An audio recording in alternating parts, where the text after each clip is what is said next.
YouTube family, what's good with you? It's your boy 2A in LA, and as always, fam, anything I say in this episode, prior episodes, or future episodes, it's just my personal opinion. Don't take it as fact. Don't take it as law. Always do your own homework and come up with your own conclusions. Right about now, fam, I should go ahead and tap that like button for your boy. If you're new to the channel, I want to say welcome. Come on in. You can join the congregation by smashing that subscribe button and requesting all post notifications. And if you are an existing supporter of this channel, fam, I appreciate you more than you can possibly imagine. You are the reason this channel is anything.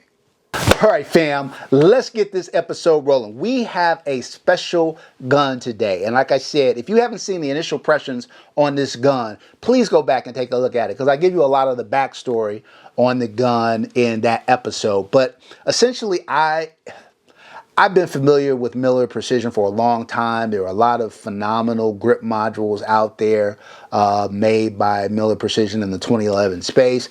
And when I found out that they were coming out with their own line of 2011s, I was like, oh, that's what we're doing? That's what we're doing? I was here for it. So I ran into Miller at SHOT Show.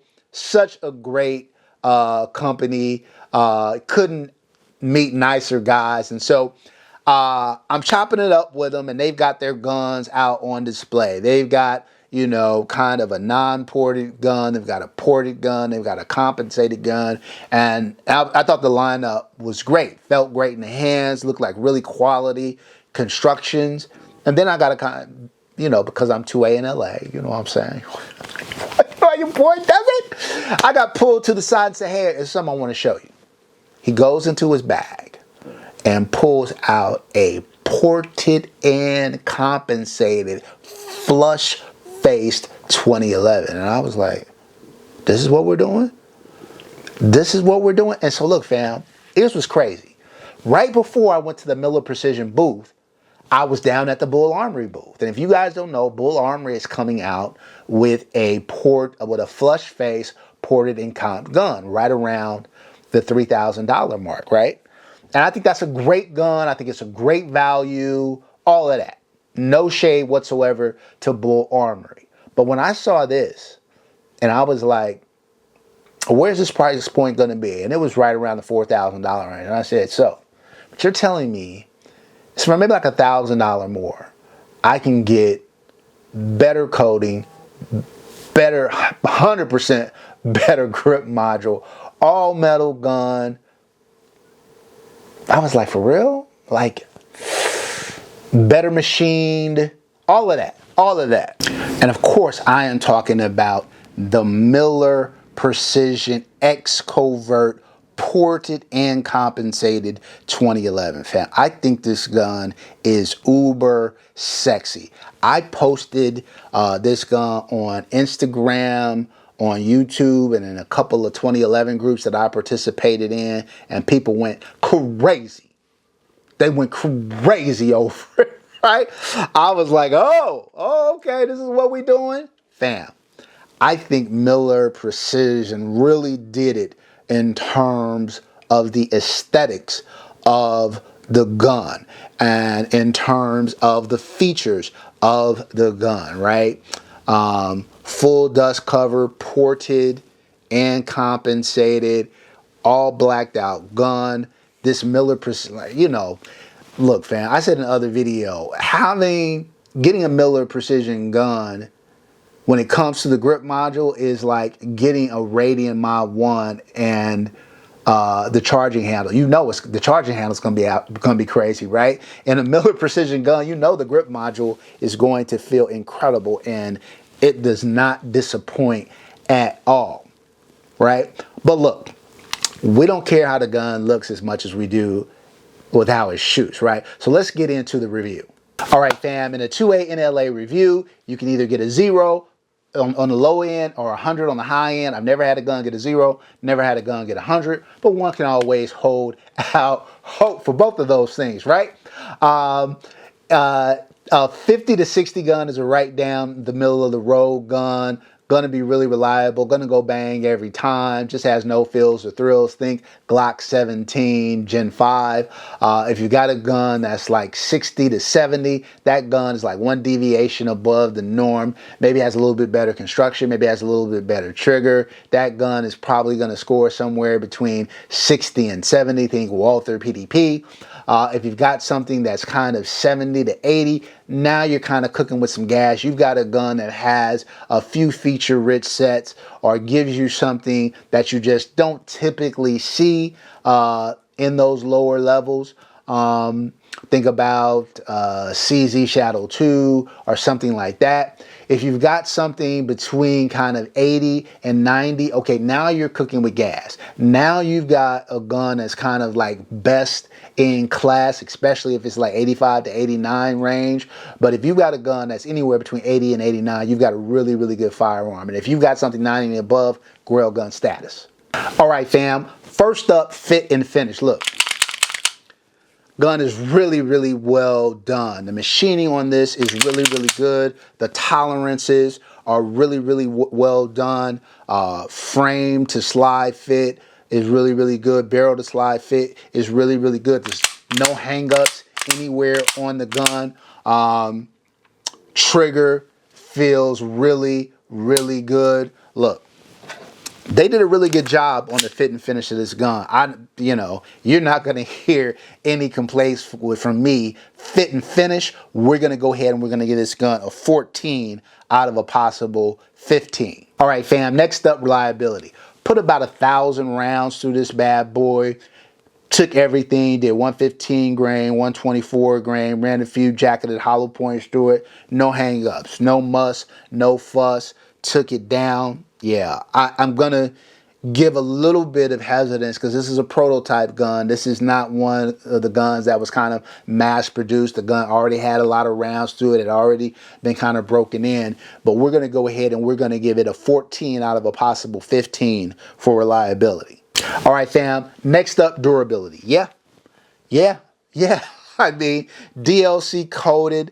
Like I said, all metal gun. Really, really well done. Again, this is a prototype, and so we'll see when the final version comes out. I'm anticipating a couple of things will be changed, but yeah. So for durability, we're definitely going to give it a 14 out of a possible 15. All right, fam. Next up, trigger.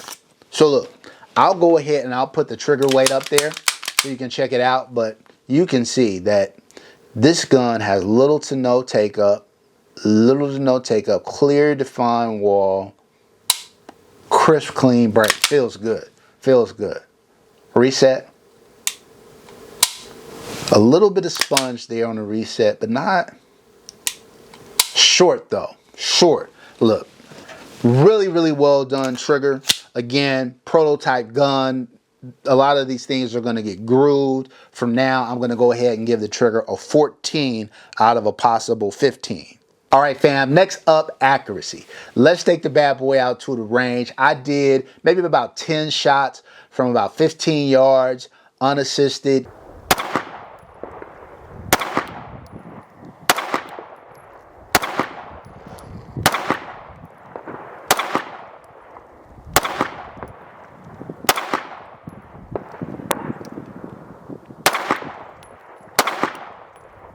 You can see the groups are relatively tight. I don't think I had the red dot sighted in all the way, but you can get an idea about the size of the groupings. That's not more than a few inches. I think the gun is very, very, very accurate. I'm going to give it, especially how soft shooting it is.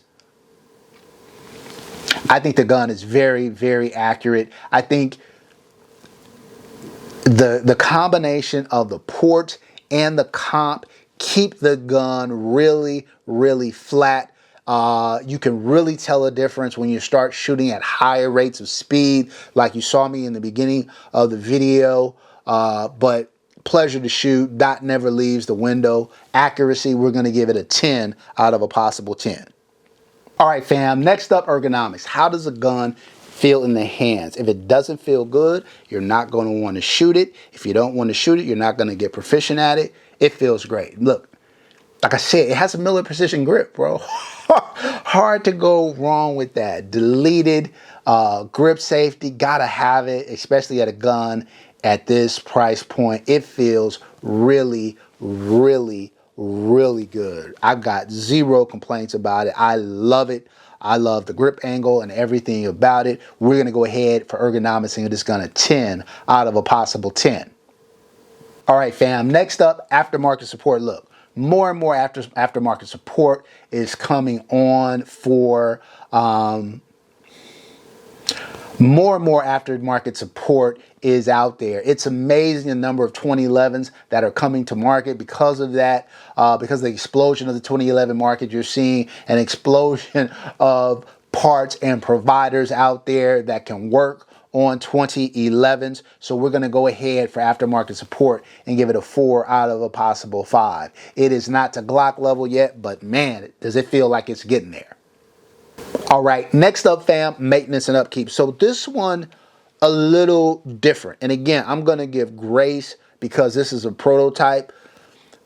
The gun has like a linkless barrel system in it. It comes apart kind of like a Glock does in terms of the barrel.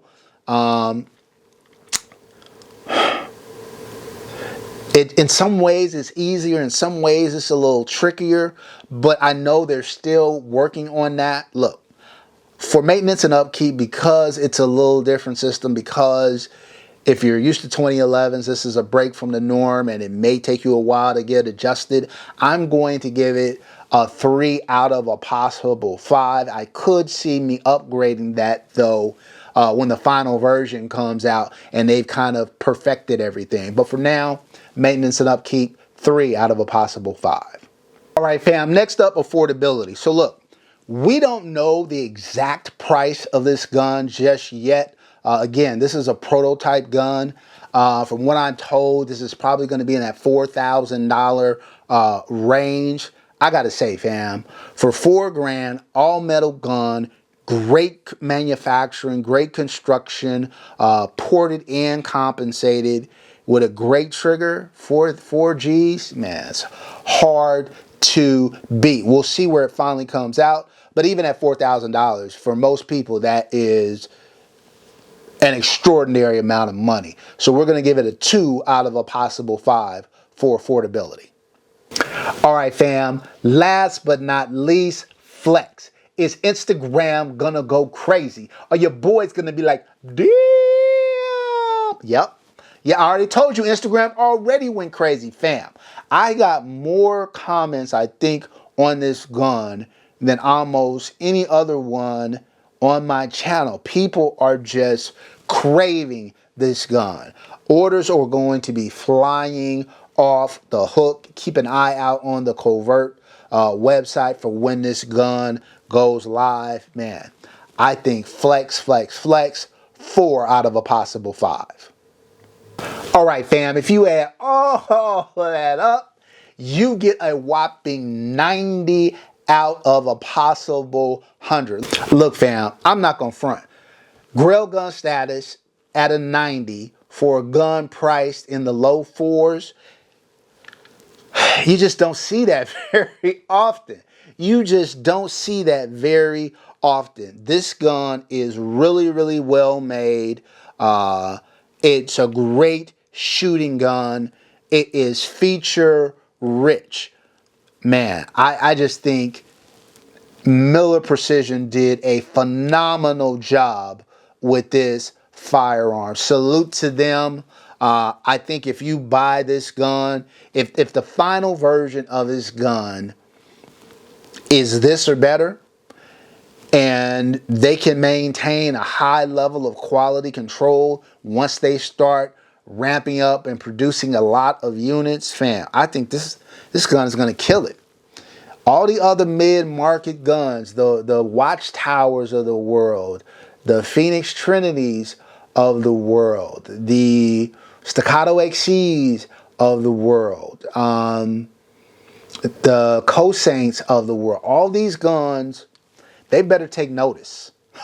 they better take notice. And don't think that it's not lost on me that I recently got another ported and compensated pistol in that mid tier with the Combat Precision GT Dark Horse. We are definitely going to be putting the Miller Precision and the Combat Precision GT Dark Horse head to head in a battle of the Titans. So stand by for that one, fam. All right?